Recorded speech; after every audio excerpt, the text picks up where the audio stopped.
First Brown County Commission meeting in order. Commissioner Sutton, would you lead us in the pledge, please? I pledge allegiance to the flag of the United States of America and to the republic for which it stands, one nation under God, indivisible, with liberty and justice for all. Good morning, everyone. Good morning. First item on the agenda, we have some rezone ordinances. Kathy, would you just kind of give us the highlight of the name and the reading and the possible adoption? Yeah, we'll start with ordinance 145, applicant Kurt Figures. It is for a rezone from agricultural preservation district to mini ag, and it's at 38377 Richmond Heights Drive. I'll move it. Moved by Sutton, second by Weiss, to approve the adoption of ordinance 145. All in favor? Aye. Opposed? Motion carries. We have ordinance 146, applicant John Grebner. This is a rezone from agricultural preservation district to residential district, and it is 1424 South Lombard Road. So moved. Second. Moved by Fikert, second by Sutton, to approve the adoption of ordinance 146. All in favor? Aye. Opposed? Motion carries. We have ordinance 147. This is by Jason Klutwick, and they're going from agricultural preservation district to mini ag, and it is at 39595 130th Street. Move. Second. Moved by Sutton, second by Weiss, to approve the adoption of ordinance 147. All in favor? Aye. Opposed? Motion carries.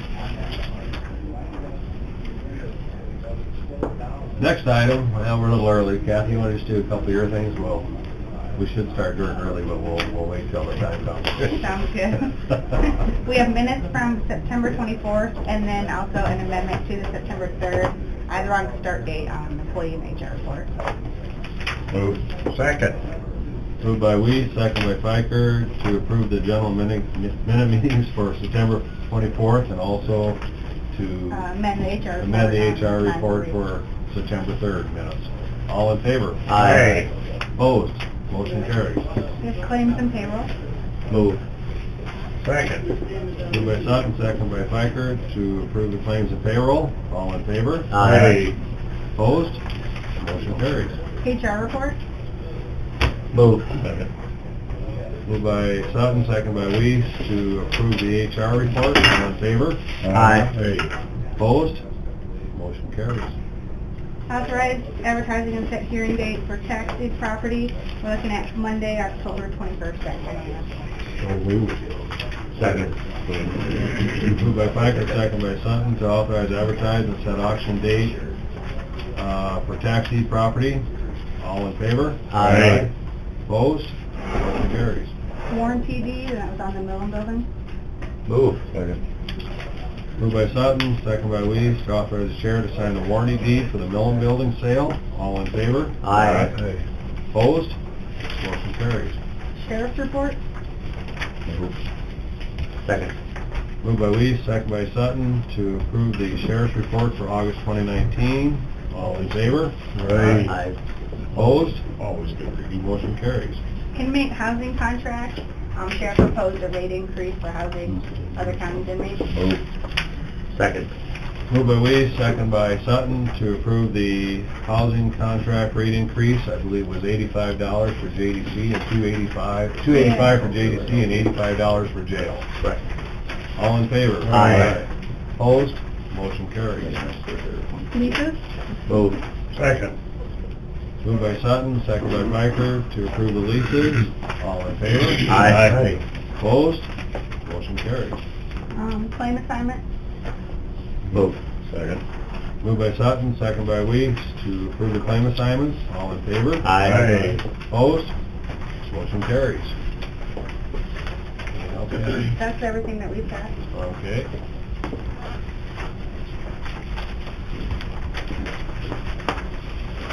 There's one item real quick. NSU has asked to use, put a couple porta potties for Gypsy Day Parade in the museum parking lot again this year. Last year we did that also. They didn't have a lease written up for it or anything. I think you just gave your approval for them to allow them to do that. on Saturday, so it's not Yeah. like an inferior Yeah. room we have. I'm okay with it. I see no problem. Okay, sounds good, I'll let her know. Next item on the agenda, we have Mr. Dirk Rogers, Highway Superintendent, 5-year plan for highway. Hello. Morning. I'm doing a really bad job of, if I could hit collate on the copier, I'd probably do better. I think we're getting close.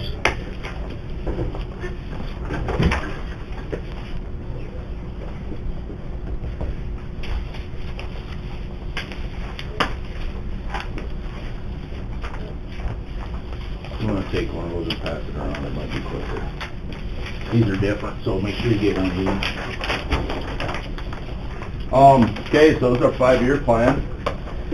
As usual, I'm very well organized. Don't expect anything less. Yeah, you need to take one of each. One of those is, the one that's marked 2020 to 2024 is the actual document that is sort of required. The other one is just what I like to do because it tells you what we're doing the following year, or at least what we're planning on doing. So, if you want, we'll just, if you grab your the one that says 5-year program project listing, and start with the year 2020 there, we'll just go down that, look at the map, and I'll just kind of show you what we got going on for the next 5 years. I probably should have left up the old 5-year plan, but everything on this 5-year plan is on last year's 5-year plan. And there's a little bit of, yes, you need both of them. Yep. You know, with some funding challenges that we've got, not a lot of new stuff in there, kind of change the perspective of how we're looking at things a little bit, and redistributed and reprioritized things, looking at it where we'd be spending closer to $6 million a year than $9 million. So there's nothing on here that's brand new. It just sort of got reshuffled a little bit, okay? So if you look at 20, we'll just start at 2020 quick. Up on Road 5, now for 2020 you can look at either map. I'm just going to say one other thing that we've done, hey Mike, is in the past, each county can define projects however they want. What's a project to us, or you know, what's a project to Sully County might be a regular maintenance thing to us. So in the past, and including this year, I've only ever put 2-inch overlays or reconstruction stuff and bridges on my actual projects. There's a little more stuff on the 2020 map specifically that doesn't show up in the plan because it's maintenance and crack sealing and some FEMA work and stuff. So that's why some of this stuff doesn't show up over here. So if we go back to 2020, the one thing that I got is the green stuff is what we'll be doing. And this was the last bit, the 16 miles was the last bit of Road 5 that we needed to do to get a good north-south road, or east-west road in the northern part of the county. That was the goal there. That came out of the 2012 transportation plan for the county, was to have a good road, east-west road up there. So originally I was going to stamp that out in the next 2 years. All we've done is spread it over 4 years instead of 2. Okay, so next year we're starting clear out on the east end of it. Incidentally, Marshall County is also working on their piece over here, so not that we are able to look at what the other counties are doing all the time, but this is one time where it does sync up pretty good. So, and that is the bus route coming from Britain over to get the kids in Heckler and go back. So that's why we're starting up there. The other thing for next year will be going north of Bath. You know, we applied for a FLAP grant, a federal land access grant, a few years ago to get access all the way up to Sand Lake because it qualified. We weren't successful. We put in a grant and did everything and gave it a whirl, but there's not too many places east river that qualify for that money because you got to have a big chunk of federal land with a road going to it in order for it to qualify. And I can't remember, Dwayne, if you remember who ended up getting funded, but somebody in South Dakota got the grant. I just don't remember who it was. Usually ends up West River, they have more federal property out there. But anyway, going north of Bath on Road 16 for 6 miles. I don't know for sure if we're gonna pave the whole thing or if it'll be 4 miles. I don't know, I think I put maybe 3 or 4 miles out of the 6 in there. I guess I have all 6 in there. So it's budgeted if you gotta pave the whole thing, it's in there. And then Road 13 from 388, basically the rest of Prairiewood that didn't get paved this year. And then I have it listed separate because it's a different road, but then the next entry on there is Road 14, and that's all part of, it's going to be a DOT project. They're going to pave it and do it for us, and then they'll use it for a truck detour.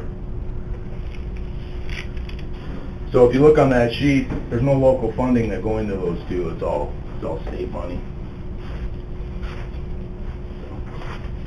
And then, let's see. I'm being optimistic. I put both these bridges in there for next year. This one we've been trying to build for about 3 years now, and first year I didn't have the permits ready, and this year we didn't get to it because of the weather. I'll blame it on the weather, I guess. And so that one's going to fall into next year. And then this one west of Claremont, that's another one that was planned for this year. Same reason it's not getting built, except up there the Crow Creek's so damn high right now. We couldn't put a bridge in there if we wanted to. The water is so unbelievably high up in the north half of the county yet. It's just nuts. It's not going away quick. No, it's pretty rugged.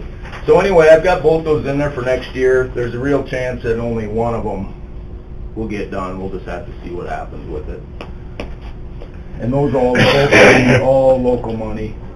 And then the big bridge replacement grant I have in there for 2020 is the one that's coming out of Sand Lake. That's all on schedule, and they're working on it. And that's the only big bridge? Let me think here. Yeah, that's the only big bridge. Now this, I'm pointing at the 2020 map. I'm going to cover, yeah, that's the only one that's an actual big bridge grant for the project. There's one more in the plan here, but we'll get to it. Right. So, all right, that's kind of 2020.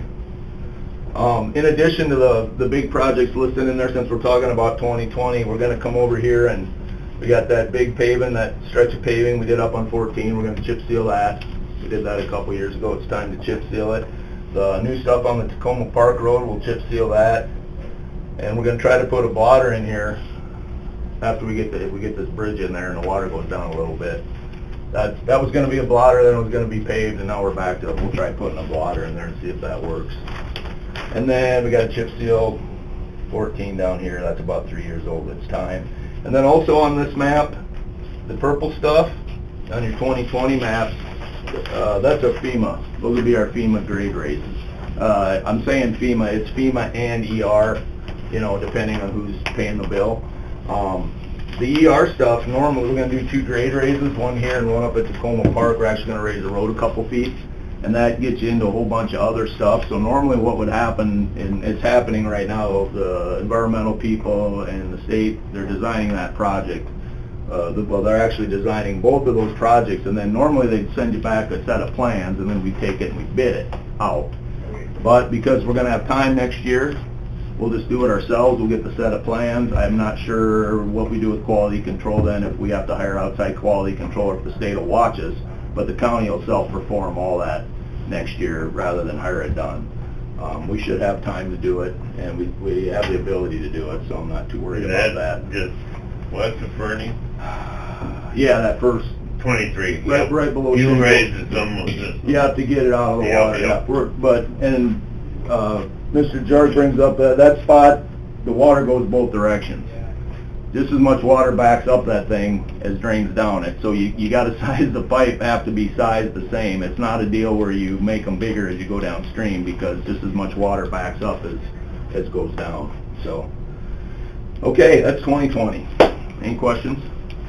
What are we doing with the mile going to the B plant? That's in this year. Yeah. You're talking from 281, right? Yeah. Yeah, that's in this year, and this afternoon I'm going to go out and check our overflow elevation so that we don't flood anybody out. And then I would assume as soon as we get a nice day in here, Leans is gonna pave that one, and we're gonna go up there and pave on the Richmond Road. But it's still, I actually talked to him about it yesterday. Just like we're waiting for a nice day to go shoot oil, you know, I'm crossing my fingers. We only need about 3 more days where it's decent, and we should be able to get things wrapped up, so. Okay. But yeah, that's still in this year, so that's why I'm not really talking about it. Is the bridge north of 16 and right by Sand Lake there on North Columbia on 16? Yep. Is that bridge started, or is it planned for this, for It's- 2020? Yep. Or Yeah, it will be let. I would assume it's gonna be let before the year's out. I would guess November or December, they'll let that bridge for, you know, March, April, May construction, but it's all, we got awarded a grant for it already. It just has to be bid out, it's designed, we had the TS&L for it, so. and there's no issues with the Sand Lake on that? Oh, no. No, God, they're really on board. They actually we were trying to work out a parking area in conjunction with the project, and then that flap grant had a little bit of it in there. And so, no, the Sand Lake folks, the local Sand Lake folks dealing directly with the highway department are excellent to work with. We have very good luck with those guys. Let's see what the water level is. Right. Okay. So, but yeah, that one's all ready to go and should be bid in the next couple months, I would think. Okay. I got a question on, Yes, on sir. 23, when they put that bridge in New here, well, a couple years ago, they shortened it up 33 feet. Better check the specs on the Sand Lake one to see if they'll end up shortening the bridge in the length. Okay. Because you're gonna stop the flow of water down the Jim River. Right now, the Jim River's gonna raise about a foot in the Stratford area. Yep. But if Jamestown's letting up to 8,000 PCI right now from 4, so doubling the, so there's gonna be flooding all the way along. The other thing with the bridge at Sand Lake is there's a control structure, there's a dam, Yep. you know, like 60 feet away from it, so it doesn't get quite as impacted, you know, like Yep. the bridge down there you're talking about in the bottom. All right, so 2021, so we're done with it. This map won't do us any good anymore. So we're just gonna talk about this one going forward now. As you can see, the first thing on there is just the next segment of this. What might end up happening is this one we'll do next year. These 3, if the locals, you know, indicate otherwise, or we look at some different things, we may do these in different order, but right now I just started out east and worked our way west. But 2 years from now, we might find that it's more advantageous to do this, you know, the 4th year than the 3rd year, so. And then, kind of like what I was saying about the rest of this, probably not going to get much attention going forward, but we will fix from Claremont down to the Langford Road to promote, or to make it good for the people traveling over there to go to school. That's on there. After we get done with what we did down there on 23 this year, plus do the grade raise on the east end, or the grade raise on the east end, will just leave us the west end down there to fix. Hopefully in 2021 we'll get the rest of that done. I jumped down a couple there, I'm sorry. All right. Up here on, same story, on Road 13, we did a little bit over here last year. We got to do a grade raise, and then the following year we'll hopefully get the rest of that strapped together, and then those shouldn't be in too bad a shape. Road 23, already talked about that. I guess that's about it for that year. And then there's the other big bridge replacement grant. Now, I got to do a little sidebar on this because I know Doug comments on why the Gunderson Bridge got replaced so many years before the Hall Pit Bridge got replaced, when the Hall Pit Bridge is, you know, there's no comparison into the service level of those two. We're going to repeat that exact same thing, okay? And what happens, and what happened in that case, Doug, is when you program that stuff, you're going at it where we're getting we always got 2 bridges, and sometimes you get 3 a year. And so you're looking at that year, hey, this one, and this one, those all out of work, they all need to be replaced. And that's kind of what happened with the Gunderson Bridge. We had an opportunity, we can probably stick another one in there, the Gunderson one would work. The Hall Bridge at that time didn't qualify under the current rules and all that. Okay, so fast forward again to the last couple years, and I've been working forward on these bridges. Now, we'll be talking about the big list here of bridges here in a minute, but we don't have a whole bunch of stuff. And when you get to the county system, it's even a smaller number that even qualifies to be replaced in the bridge program right now. Part of that's been that we've spent pretty aggressively over the last few years and have been able to update a whole bunch of bridges. So we're actually in pretty good shape on the county system. Almost everything that's posted is on the township system. Having said that, about 3 years ago, we didn't have any county bridges that qualified for the big bridge program because they're not bad enough. So you go to the next ones, the next tier, or your next group, and that included Bridge 211, which is right north, it's over the Maple, and it's north of Frederick. And it comes down a real low, and I don't know, we got other bridges right in Frederick, but this is one that qualified at the time. It's one that I would want to replace eventually anyway, so we started it through the program. So stick with me here. The other adjustment I've made is we're a little constricted next year because we got to pay, we've already committed $1 million to match the bridge coming out of Sand Lake. So when you get the grant awarded, you're sort of obligating a future budget to come up with that money. And you got the grant condition on that condition, so you're pretty much committed. With what happened with the funding this year, that created a little bit of a bottleneck that you probably, if you could have planned for that a little bit, you probably might not have committed $1 million to the bridge, I guess is what I'm getting at.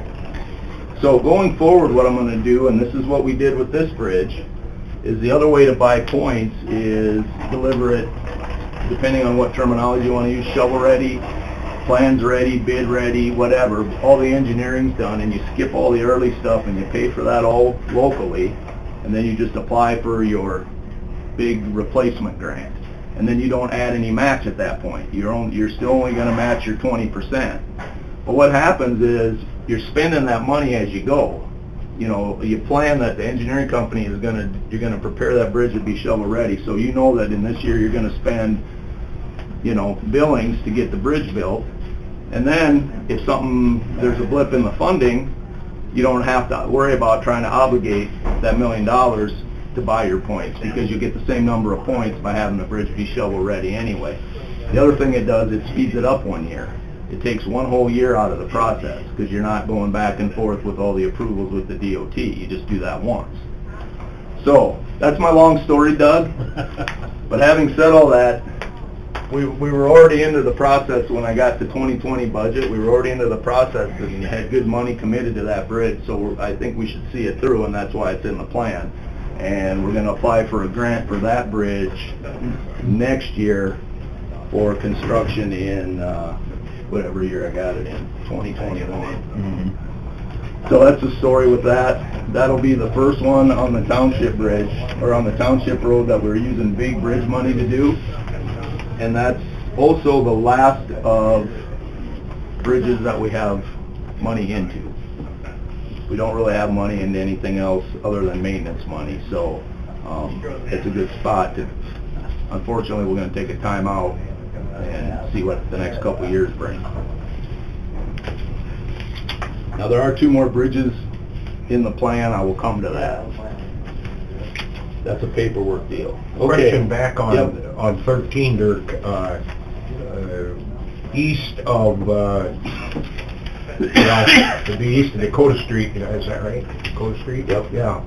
East of Dakota Street, and in that bottom there by Prairie Wood, there was some concern about the elevation of the road. Yep. When you put has that been resolved? When the DOT goes through to pave that, they'll mill off they'll mill off 2 inches and put 2 inches back in those areas. So we'll have 2 areas that'll be a little thinner. Instead of adding structure to it, you'll be removing the existing and putting back new is what you'll do. To maintain the elevation, Keep the not to raise elevation it. the same so that Sure. we don't have problems later. Wow. Yep. And well, and that's exactly to answer Mike's question about the hail mile. That's the exact same reason why we haven't got the hail mile done yet, because I haven't got down there to set the elevation of where the original road bed was. Because we have to do the same thing there. I can't believe that that bridge passes the engineering sufficiency tests and all. It's not even close to being funded. Unbelievable. I don't. If I make it till I retire, it's 14 years, and that bridge still won't be eligible for money, based on what I see. Yeah, it's crazy. The Hull Pit Bridge has been was posted since 1988. It was first posted, and it was eligible for money a year ago. That's how bad they got to get. So, Rules. yep. Let's talk about the stuff we're gonna do, huh? Yeah. Shorter conversation. Yeah. Okay, did we get to 2022 yet, or is that where we're at now? That's where we're at. Glad somebody's keeping track. Same story up here on Road 5, just the next 4 miles of the Heckler Road. Just keep picking away at it. By the way, this is a good year next year to do this because that's the most expensive road to work on in the county, the east end of that road. It's just so far from everything. I should qualify that to do asphalt work on it. And then I've got this marked down as 10 miles, but there's only 650,000 in there, so that's only going to be about 60% of it. Some of that's salvageable, a couple miles here and there we've overlaid recently.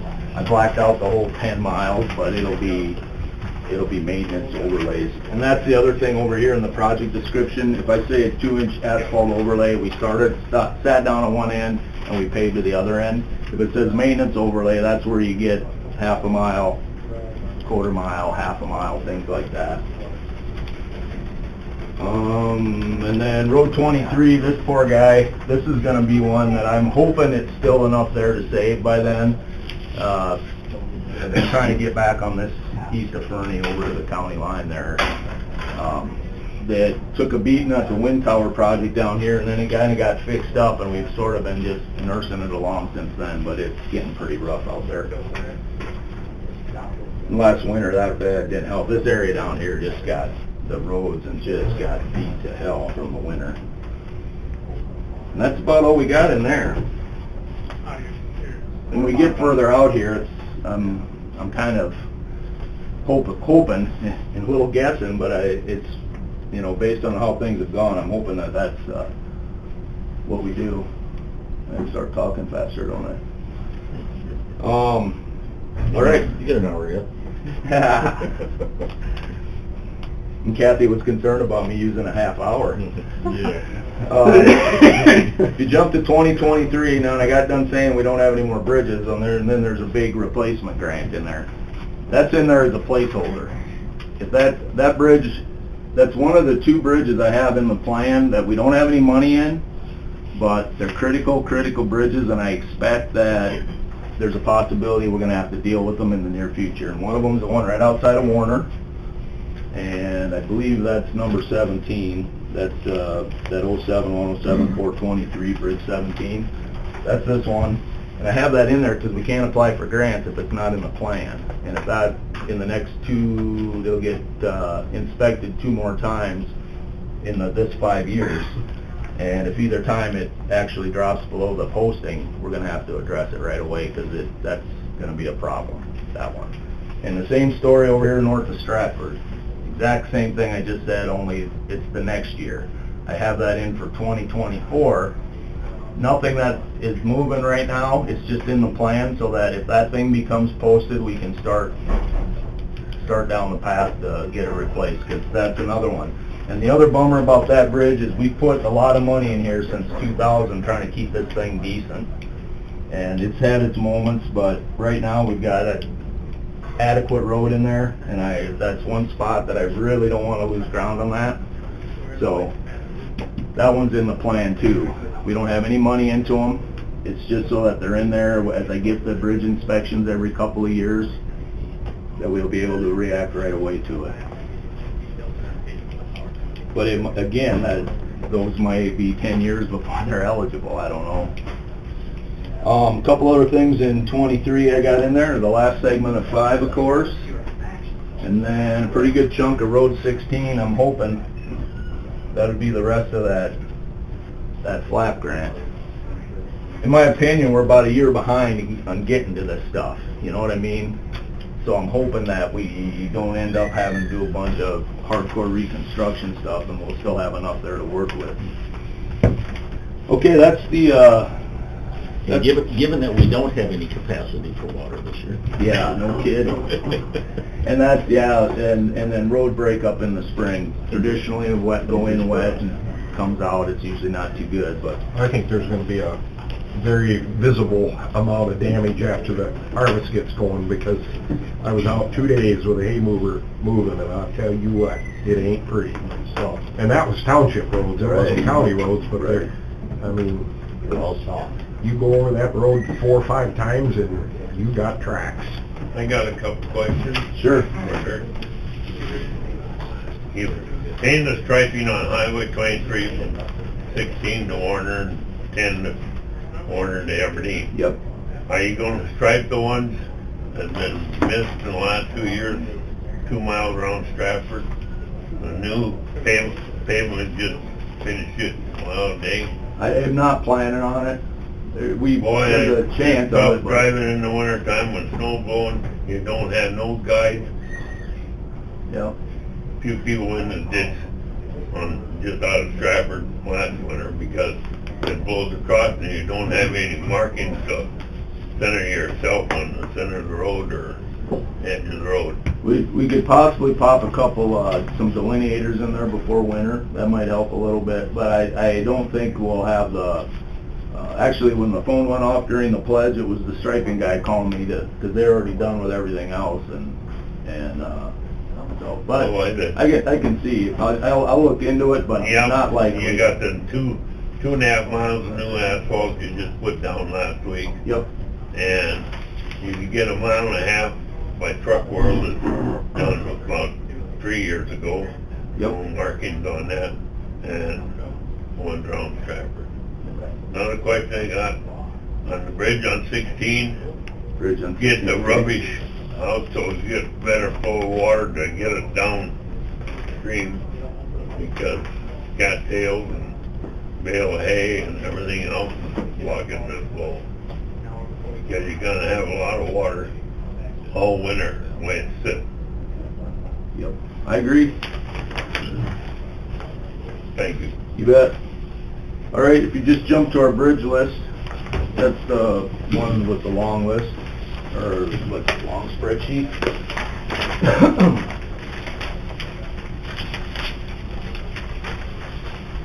So, the dark line that's about, I don't know, 3/4 of the way down your page there, everything above that, that's the last bridge that's eligible for bridge money.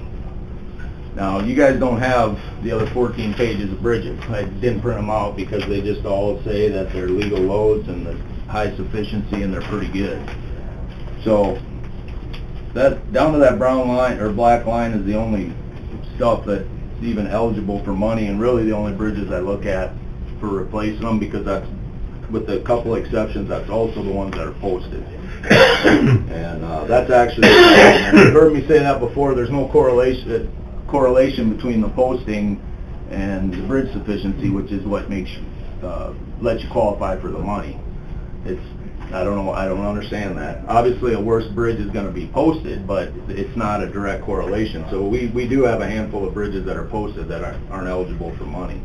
But if you look at that list quick, I'll just go real quick, give you an outline. That if you go to the second column from the left, and that bridge 68, that won't get replaced. That's our worst bridge. It's over here. It's a little pony truss. Yep. We may put some pipe in there someday, I don't know, but right now it's just a 3-ton bridge, and then you can drive over with a pickup, I guess.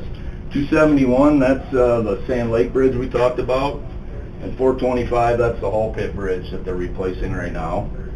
Bridge 6, that's out That's actually in Edmonds County. The road swings out into Edmonds County. I don't know if other counties have that, but that bridge is actually in Edmonds County, but it's by Handlebar Mustache Guy. Right south of Stroshine there.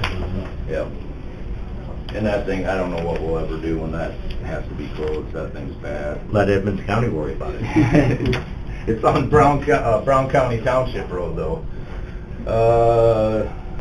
93. Oh, 93 is one that's a little bridge over here, and that's one we're not doing anymore. It'll sit there until we have to make a decision about it, but... South of Groton on Mud Creek, huh? Yeah, it's right in front of Greg Coxine's place. 142, you can't even drive to it. I have no idea. I broke a shock the last time I went out there. 230 boards, that big one over the Jim River. Remember we went over that bridge when we went up to a commission meeting somewhere, and we stopped up there. And you called me about it one other time. I mean, that's a $2 million and a half bridge up there that I don't see that ever getting replaced. 81 is the one east of Schley Feedlot down there. That thing's 1 million years old and the side rail's off it. I think a hay hauler went through there and knocked all the rails off it.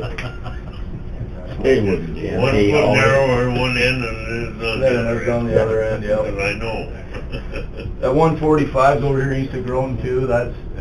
I don't know. That one, someday we may do something with that because that's the road you take out to get to these other places, but none of these are high priority. 57, that's the one down here by Warner we're going to get in the next year. Down here. If it ever dries up. Yep. 352 is the West Bridge at Richmond. We're doing that one right now. 346 is that classic northwest of Hecla, which is a cool bridge, but it's a 3-tonner and it's in a slough. And 45, that got pulled out of the system. We're going to pull the bridge out and replace it with pipe, but we'll just let it go for now. 211 is that one I talked about up by Frederick. 127 is one of these over by Groton again. So these are just, these were just little ones we were going to rip the bridges out and put pipe in. Where it says pipe, we won't be doing that for the time being. 269 by Mansfield, same thing. It's just a little tiny bridge. And 243, that's this one on Road 9. We'll get that one here shortly, next couple years.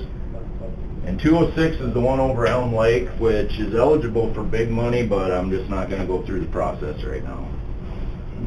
So that's one that's posted, but it's not a big agricultural one. It's kind of like the bridge out on the Richmond Road. I mean, I'm not saying no one ever hauls grain over that bridge up by your guys' place, but it's not like a prime harvest area where you got everything coming off the fields adjacent to the roads. 66. Oh, that's a cool bridge. It's no good, but it's cool. Over the Mud Creek down right before you get into Spink County, way down here. It's a nice old drive if you're ever bored, but not much of a bridge. So that's just, I guess the takeaway from the bridge thing is we're not in a huge bind. Now, if it's the one right next to your bin site, yeah, it's probably a big deal, but as you can see, we've only got the ones that are on the county system. We either have plans for them, or we have, we're either addressing them, or they've been recently addressed. So I don't know if anyone has any comments about the bridges, but we're just going to kind of go year by year. We've got 4, 5, 6 here we're going to do that are still in the hopper, and in that time we'll kind of see what the future's holding for us and go from there, I guess.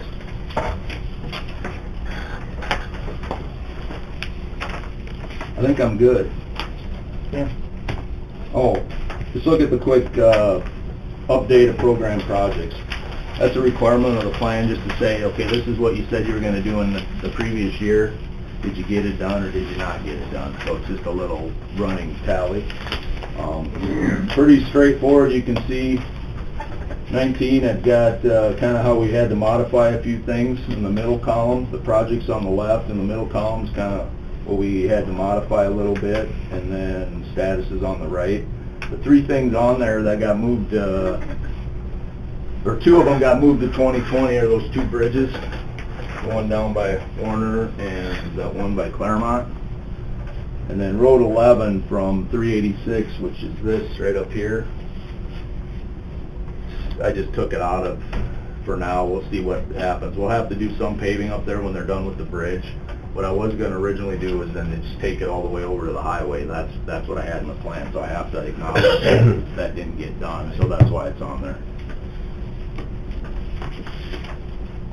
So I'm good unless you guys got questions. Oh, I gotta get it, don't anybody leave, you gotta sign that you were here, otherwise I'll get a nasty gram from the state. And the Hall Bridge is scheduled to be done on October 31st? I think that one's November 5th, but yeah, something like that. And I gotta be honest, I haven't talked to them as far as, what, I didn't get an update from them this week, I guess is what I'm saying. What's the completion date on the West Richmond, the one over on the west side of Richmond Lake? I bet you were here, if you would. What's the completion date on that one? Both of those, October 31st. both of them are Halloween, both the West Bridge Well, that and the west one one, on it's been long Richmond. enough. Wait on that, wow. Is this signed by Doug then and certified by you that we did this meeting? Quicker than the Sioux City Interstate. Quicker than the Sioux City Interstate. Yeah. Now you submit it to the state for approval? Yep. Everybody good?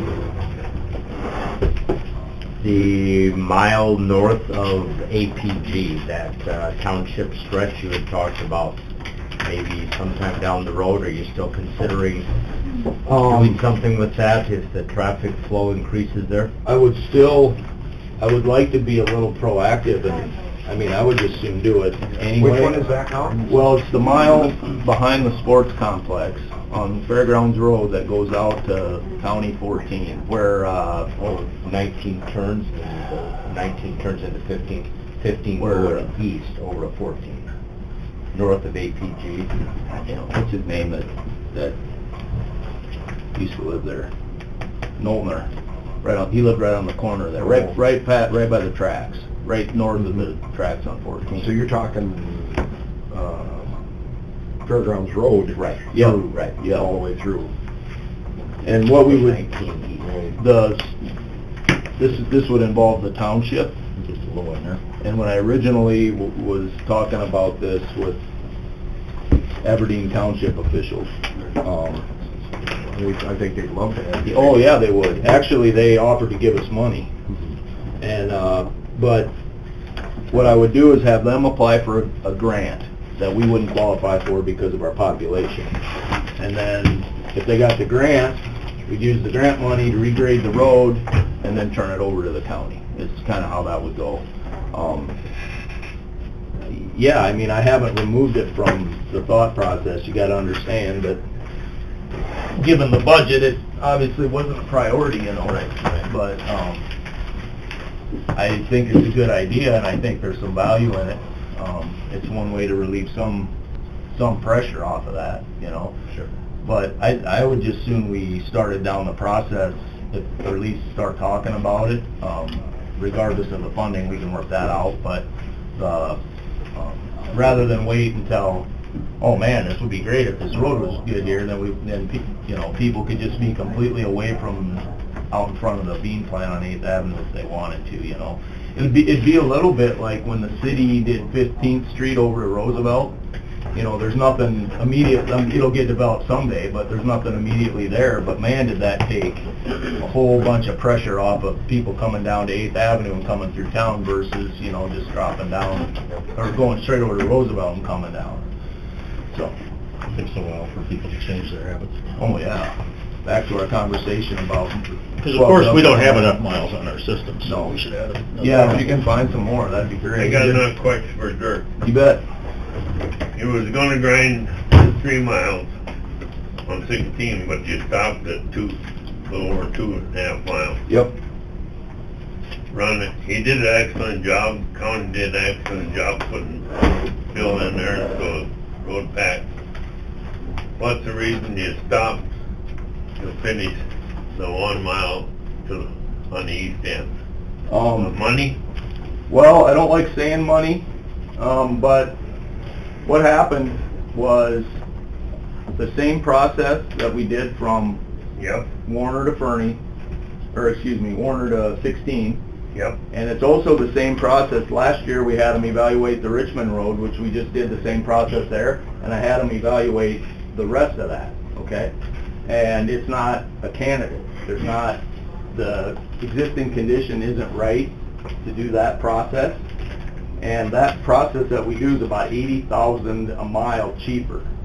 So oh, what we normally do and what we did do on Yep. the 3 miles cost $250,000 more than what it would have done to do that other process. for yeah, those 3 because I think miles. that outfit, Flandreau, Yep, they're the ones that milled that up. they're on the county line now from Virgin. Yep, they're doing Spink County now. Yep, But, so anyway, yep, what it was is I budgeted this process, and this process wasn't gonna work.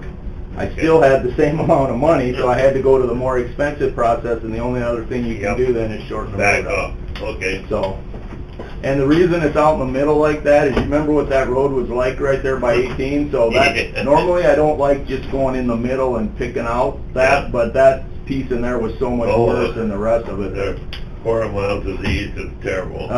Yeah. So, Okay, thank you. you bet. Hey, that's only like 12 minutes over. That's not that bad. That at all. I've done that in a normal meeting before. Thank you very, very much. I'll just get that whenever. Thanks, Dirk. Down here if you Thanks, Dirk. want. Thanks, Dirk. Thank you, Dirk. You gotta stand. Next item, we have Mike Scott, landfill manager, surface water discharge permit and landfill lifespan update. Right here. Come on. You guys are late. Yeah, I apologize. Well, I might stay now. That's what's exciting.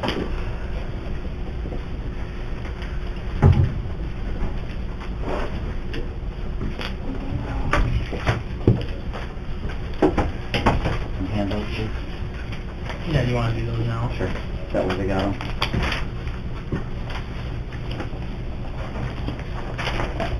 This would be item number 2.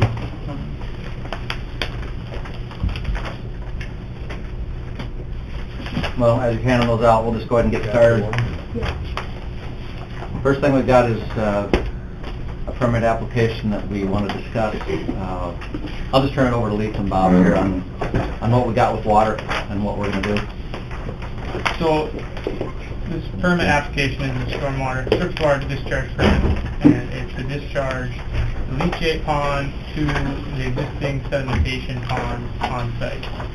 This is a process we've been working through with the South Dakota DNR, the Solid Waste Division, and the surface water folks on best management practices and how to deal with this. We're not the first landfill to see this issue this year. I think number 4, we started to suspect that we might have to do this spring. We've been able to get through the summer without having to do anything. But when we called the DNR this spring, they're like, you're the 4th one to call us with this issue. We haven't had to do any discharges yet. Most of the other ones have, and the ones that haven't had to do anything have a direct connection to municipal sewer systems, like Watertown, Mitchell, Rapid City, all those ones who've experienced more rain than we have the ability to discharge right to the city sewer, essentially. We don't have that luxury, so we've been kind of holding steady with our pond, but coming with winter, not knowing what the winter's going to provide, not going to gain any capacity over winter with evaporation, we need to make room. And so that's what we're achieving with this permit. You know, doing the application, working with the DNR, you know, this is their recommended path. Our permit application is actually going to mirror an existing one that actually Pier has. They do the same thing. They've been operating under that permit for quite a few years, where they discharge the leachate pond to the stormwater pond. Our goal is still not to let anything leave site. As far as testing requirements go, you know, we're not required to test the leachate prior to discharging to the said pond. We'd only be required to make sure we meet the contaminant limits if we have to discharge the said pond. You know, our goal is not to. We've been sampling the leachate pond all summer, trying to see where our levels are, get baseline, you know, see where our concerns are. And really the quality of the leachate is pretty good. And mostly the reason that is a lot of stormwater at the landfill site. We opened up a new cell last year when you don't have a lot of waste for that stormwater to go through. It just goes right through the sand, the collection pipe right to the pond. What you do have is diluted. It's very diluted. There's only actually one contaminant that we're exceeding the limits to just discharge right to surface water. We don't want to leach site regardless. The goal is, and that's the goal of the DNR too, and that's what we're working toward. And so this application is under normal circumstances. When you have an emergency where it's a wastewater pond, you're starting to exceed your capacity. You don't want to do uncontrolled discharges. You don't want to wash out a dike. So you do an emergency discharge. You file a notice of intent, and that's what we normally do here. But because the DNR has seen quite a few landfills do this, they want us to have a surface water discharge permit on file. So that way they have kind of guidelines. There's a permit in place on how to handle this in the future. Just probably maybe 10 years ago, we ran into a similar situation. So when the DNR looks at these landfills, they want to make sure there's a permit on file, so then they have an idea in place on how to handle this and structure there, rather than always doing an emergency discharge with no consent. You have capacity in those kind of circumstances, and Yep. it's just going through the process and make sure it's all documented. Yep. Had about a year ago at this time, about a year ago, the pond was roughly half full. So, we had a lot of evaporation, no rain, and then through the winter months and all the extra rain that we've had this year. Even though we've got the evaporator in place, we've got other controls on site that are helping to, relieve some of that pressure on that pond. We're still in a situation where we need to first discharge our said pond so we can make room for this water. And that discharge is under an existing permit, industrial surface water discharge permit that the landfill operates. Is the said pond going to go into wetlands or out? No, out. Yep. There's a discharge structure in that. And that's been tested and everything's fine Yep. in the Yep. said pond. So really, you're just transferring, you're making room in here, transferring from the leachate to the said that's adjacent. Right. So is that gravity flow, or is it a pump? So yep, it'd be both. So there's a storm sewer collection system around the landfill that collects the runoff from, anything that runs off the site and go to that said pond. We would pump from the leachate pond to one of those inlets, and then it'd run through the And then storm it'd be sewer gravity system. down. Gravity feed Okay. down there. It'd be pumped from the pond into that Yeah. drop, and then it would go south. So I don't know, maybe a couple thousand feet between the two. We're only going to pump about 400 feet to the storm sewer system, let gravity take the rest. So you need a motion for the surface water discharge permit application? Is that what you- Yes. So moved. Second. We have a motion by Weiss, second by Sutton, to allow the permit for the surface water discharge at the landfill. All in favor? Aye. Opposed? Motion carries.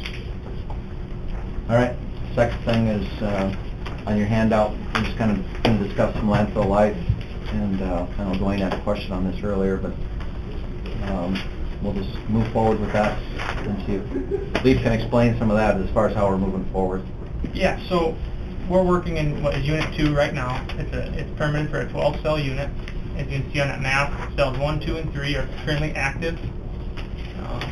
Cell 4 is the proposed one that was discussed for Mike's 2020 budget for design.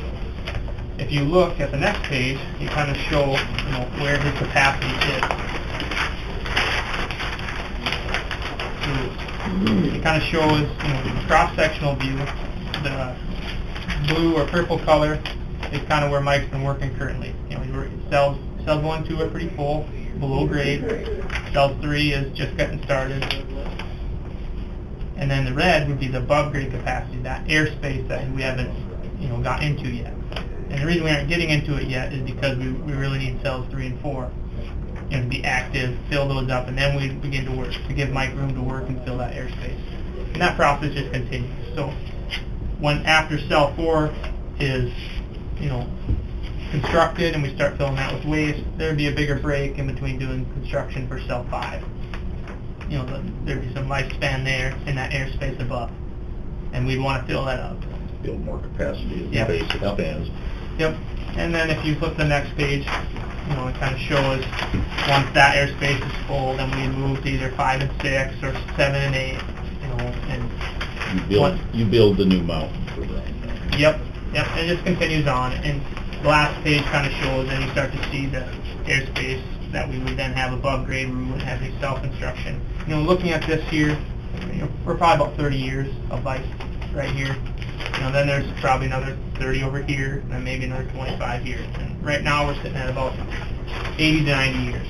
That all depends on, the waste streams. Type of waste. Volumes.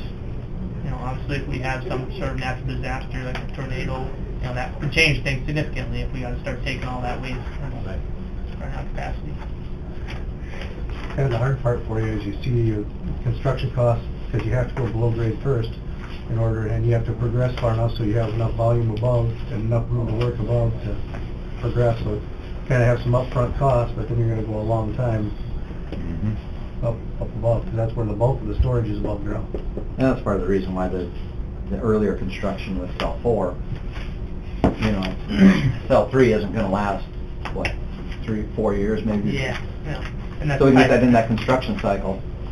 And to give Mike flexibility, on his operations. Things change. The permitting requirements, the DNR change, regulations change, how he's operating, how he's handling it. When he's working below grade, litter control is handled a lot better. As soon as you get above grade, you start getting the wind there, litter control becomes more of an issue. You don't do it too soon, but you also don't want to wait till it's critical. Right, you definitely don't want to open up too much too fast, otherwise you got water to deal with. In fact, one of the things we talked about and kicked around is trying to bid it early enough where we think it'll save you a bunch of money if we can get a contractor, let them do the excavation during the winter. Construction. And then get that excavation out of the way, and then they can just build liner that next summer. Spring, summer. Yep. So, and if you give them winter work, we think we'll save you guys some money.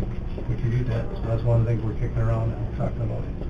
And by getting that design, in 2020, it gives us the flexibility and Mike the flexibility on handling that. If we something maybe to bid end of 2020 and start in the budget for 2021 that winter to start.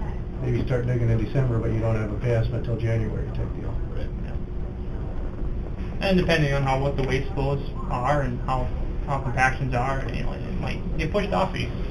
But Mike really needs to have that flexibility, so he isn't caught in a bind between trying to put waste above grade when he's not really ready for it and set up for it. We were close with the last project. Very close. And if we would have had a winter summer like this, I don't know if that we might not have got it done. And then we would have really been kind of off the creek. Just need to stay ahead of the barrel. Yeah. So, this is a pretty, cut and dry kind of little description here. I can, Nope, as far as... it's the next step in the process, and it's been, programmed for 20 years to take these steps as they come out. But if the commission wants some more detail, we can definitely come back with a presentation and go into more detail on how these life cycle costs are figured and lifespan, and go into the details. We'll have more details once we do our waste volume survey here in another month. Yep. The annual waste volume survey typically takes place in November, and then we look at that every year. We're looking at what the trends are. Are we seeing more waste, less waste, and then always adjusting that lifespan out. Good. But it's nice to be in this part of the progression as opposed to, oh no, we need to acquire some land and figure out what we're going to do next. Yeah. And well, yeah, that's one thing we were proactive with when we bought our property that we do have. So we're. Yep. Any questions for us? Job well done. Thank you. All right. Thank you. Thank you, Thank guys. you. Get you back on track here. Carry on. Thank you. Yep. How's the fire station dump site coming? Work in progress. Working on some legal stuff. We need a legal description. Chris actually has some paperwork, an old lease for something similar that he did. Okay. So was it you I sent that email Yeah, to? and so then I'm just kind of waiting for him to get back. Okay. Get back on it. So we're waiting for some legal stuff to be done, and we're ready to roll. It'll be ready before Christmas? that's the goal. Maybe it'll be a Christmas present for somebody. Check it out when you stop down Yeah. for pancakes in a couple of weeks. There you go. Thank you, gentlemen. Thank you. Get those back. Okay, perfect. Take them now and then we'll get your Did you notarize those? Okay. Perfect. Do you want to take 2 minutes? Do you mind? Okay. We will recess for 5. We're back in session. Next item on the agenda, we have Derek Ritchie with Fair Manager, potential Fair Board members, and Fair Update. Good morning, Derek. Morning. Derek. Pass these around. Everybody? Yes, sir. Yes.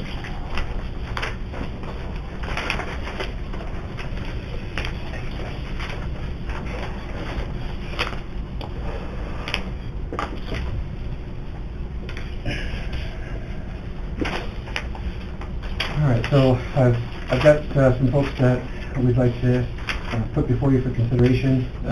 I'll come back next week to ask for a formal vote, but the last time it was a request for more time to kind of take a look at some of the people and maybe pick and choose. So I gave you the list of the people that we'll be presenting today, and then I'll request a formal seating at next Tuesday's meeting. All of them have been vetted. There were a couple that were interviewed and also vetted, and the work schedule the week of was problematic for them. So they'll just move into more of a Friends of the Fair volunteer role versus a board member role. One of the things to consider, Randy and Stephanie Magas are husband and wife. Historically, we've never seated a husband and wife before, but I don't see that there's any reason why we shouldn't. And maybe seat one for the 3-year and then seat the other one for a 1-year probationary. And if everything works out well, then just seat them for the full 3.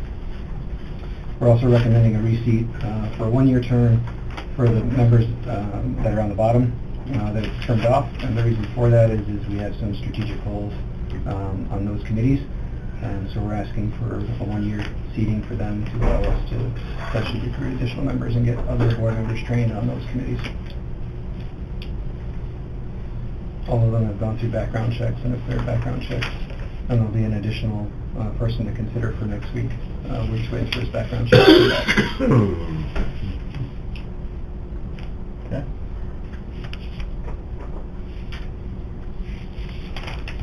And then we'll move to the recap. This is a running list document that we use to track historicals, to look at the relative health of the fair over a 5 and a 3-year average. The very last column is 2019. Anything that is underlined is projected. Anything in italics is estimated. I was out for a few days, so we were waiting the concession checks and recaps from Grandson and Clubhouse. I was informed we did receive those last week while I was out. Those have been deposited, but I'll need to update that number for you and re-email that out. But based on projections and what we know, we should finish just slightly above 1.2 million for the first time in the fair's history. So, and then the bottom bold number is what the overage is as far as revenue above expenses. The only thing not included in that number is going to be the benefits expense that was carried over from 2018 with about $6,049. So that'll put that county revenue to the positive, about 67.3 versus 73. Actually, my math is off. It should be 67.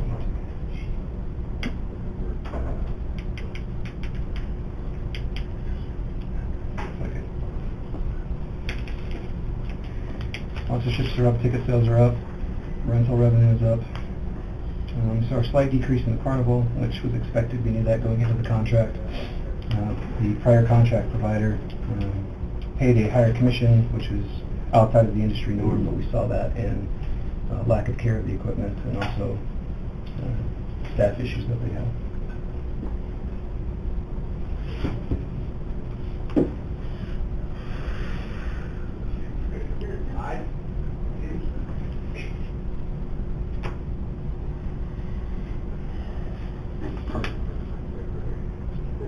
Camper rent was up last year, and then it's back to where it was pretty close from the previous year.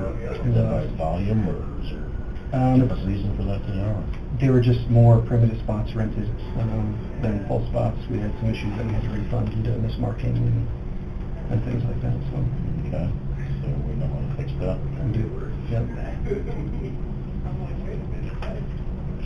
So on the concessions, on the clubhouse and the grandstand, is that actual revenue? No, we projected flat. From indications based on when the Boys and Girls Club were at the Fair Board meeting, they had stated that revenue should be up, but we're waiting for the actual paperwork on that. And they had until the 30th, both the clubhouse and the grandstand, as soon as that paperwork. So if that comes through, that'll impact the bottom line, hopefully it's positive a little bit. It should, based on counts and ticket counts, we should see increases on both of those. But the 2018, that's actual. That's actual, yeah. Yeah. Anything before 2019 is all actual.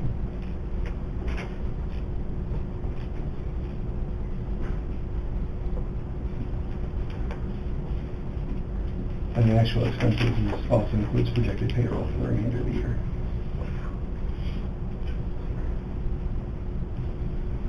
Overall, good numbers. That's good. Especially considering the challenges of the weather. Right. Yeah, I'd hate to see what December would have looked like if we hadn't had all the challenges, so it would be significantly higher, I believe. Yeah, a dry Thursday and a dry Saturday would have been huge. We would have saved some money on the expense side, realized more revenue on the opposite side too, so it's been quite the swing. And the attendees are pretty bunch. You know, I was surprised at how many people were waiting to bang the door in on Saturday. We're going to make some changes to, we need to make 1 or 2 tweaks to the emergency policy protocol. We're going to talk about that with the board here at our strategic planning session.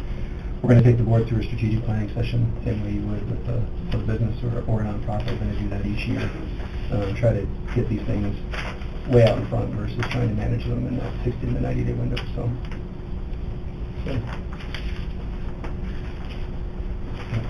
Coming up October.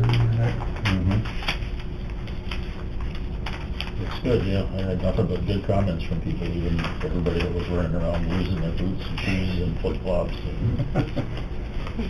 The Sunday afternoon event, the tractor pull, is there any future interest in looking at trying to fill that venue with something else on a Sunday afternoon, or what are your thoughts on it? It was the rain that hindered that. The short answer is it really depends on price. Sunday has been an underperforming day for us historically, so we're looking at how do we evaluate Sunday? Is Sunday more of a people are just spared out at that point? So that's why we get a lot of lower attendance, or is it the event? The Demo Derby used to fill the stands, but it was essentially a free ticket, so we don't really know if that would be well attended or not, and we ran into challenges with them cleaning up, which impacted the race cars that would race the following week. We were initially looking at a different event, which would have been a free event for the public. The only reason we had to cancel the tractor pull was just due to the mud and the ruts, and they just weren't able to run. It's the second year, unfortunately, we've had a weather-related cancellation. The year before that, it was the wind blew the ATV off the track and it actually missed the ramp, so it became a liability issue at that point. But it's unusual, but we're considering it.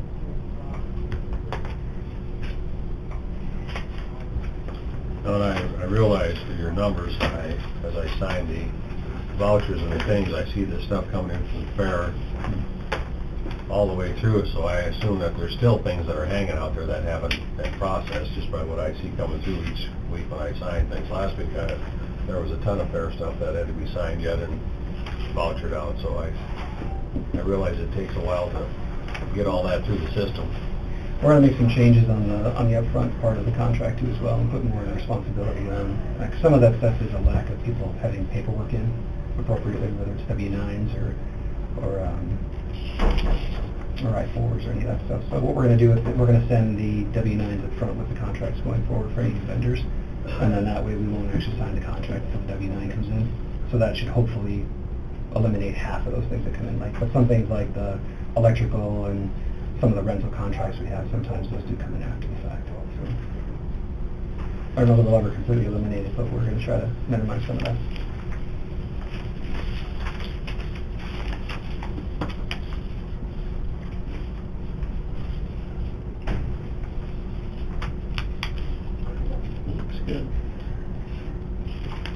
Very good. Any other questions for me? Sir? Okay, appreciate Thanks, it. Jack. I'll get you those updated numbers, so look at the paperwork and email the updates to you guys. Okay, sounds good, thank you. Thank you. Thanks, Derek.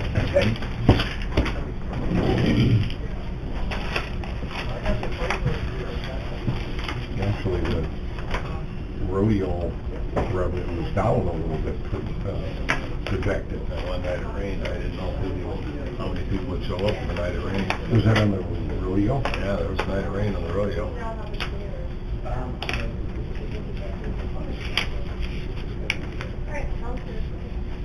That takes care of our agenda items. Gary, you have anything else? No, that was all. Kathy, anything else? Nope.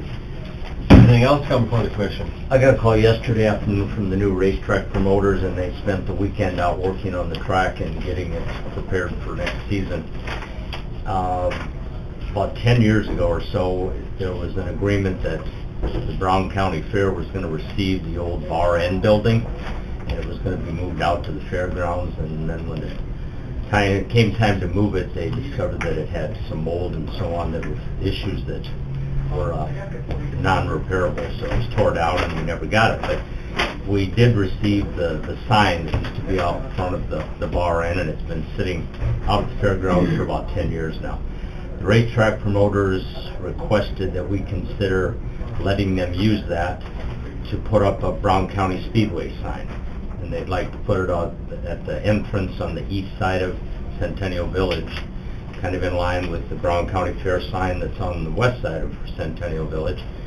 They would pay for the faces, they would pay for the footings, the sign, the electrical. It'd be 100% their expense, but it would identify the Brown County Speedway, which has never had a sign. And I think the county owns it, so we wouldn't have to declare it surplus, because it would end up on county property and it would end up being our property. But they asked if we would consider letting them use that sign, install it completely at their expense, so that the Brown County Speedway is identified. Well, we haven't used it in 10, 15 years. I guess I see no problem why we should store it. It's probably caused us more grief having it stored than if we just had it put up somewhere. Very possibly. I said I certainly didn't have a problem with it, because it just enhances the fairgrounds and it identifies the speedway, so if no one has a problem with it, Will it be a lit sign? it will be a lit sign. Is there utilities there, I wonder? They'll pay for the running of all the electrical and the meter and whatever's necessary. There'll be no county expense. I can't imagine that it would be a big increase on the utility bill. It seemed like it would make a big difference there. I don't know if that existing sign with that new Daktronics reader board is metered separately. That would give us some idea of what the sign runs, but I can't imagine it being anything significant for electric. But I don't know if we need a motion to allow that to happen, since it's a sign that we already own, or, it's been sitting there, but Yeah, I mean, it's not surplus, you're right. no. We're just gonna start using it, yeah. So I would suggest we just give them permission to go ahead and pursue it. Upon cooperating with Kurt and getting it into the fairgrounds manager, let him put it in. And they did communicate first with Kurt, and he suggested that we bring it up here for discussion. As long as it doesn't cover our existing sign up for Brown County Fair. No, it's clear at the other entrance, from the east entrance, so it's not gonna obstruct vision to our sign at all. it would complement it, actually. Exactly. I don't have a problem with it. I say go ahead on my part. If everybody's okay with it, I'll get back to them that it's okay with us, and they can pursue it. I don't even know what they'll run into, it's been sitting there a long time. They'll probably have to completely redo it and put in LED lights and so on to upgrade it, which makes sense anyway. So I'll let them know if that's okay with everybody. That's all I had. Anything else come before the commission? Make a motion to adjourn. Motion by Sutton, second by Margaret to adjourn. All in favor? Aye. Opposed? We are adjourned.